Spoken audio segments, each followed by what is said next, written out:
అట్లాగే నేను ఇంకొక మాట కూడా ఇస్తా ఉన్నా, ఎన్నికల ముందు చెప్పాను, మళ్లీ చెప్తా ఉన్నా.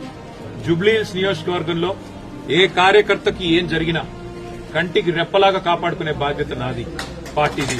వదిలిపెట్టే సమస్య లేదు. ఒక ఎన్నికల్లో గెలవచ్చు, ఒక ఎన్నికల్లో ఎదురుదెబ్బ తగలొచ్చు, కానీ కార్యకర్తల విషయంలో మాత్రం ఎక్కడ ఎవరికి ఏ అన్యాయం జరిగినా, ఎక్కడ ఎవరికి చిన్న నొప్పి కలిగినా తప్పకుండా ఇదే రకంగా వాళ్ళ ఇంటి ముందుకు వస్తాం.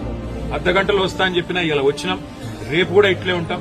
మంగళవారం నాడు జూబ్లీహిల్స్ నియోజకవర్గ కార్యకర్తల సమావేశం కూడా ఏర్పాటు చేస్తా ఉన్నాం. ఆ రోజు మిగతా అన్ని విషయాలు కూడా డీటెయిల్డ్ గా మాట్లాడుకుందాం. కానీ ఖచ్చితంగా ఈ రోజు జరిగిన ఈ దాడికి కాంగ్రెస్ బాధ్యత తీసుకోవాలి.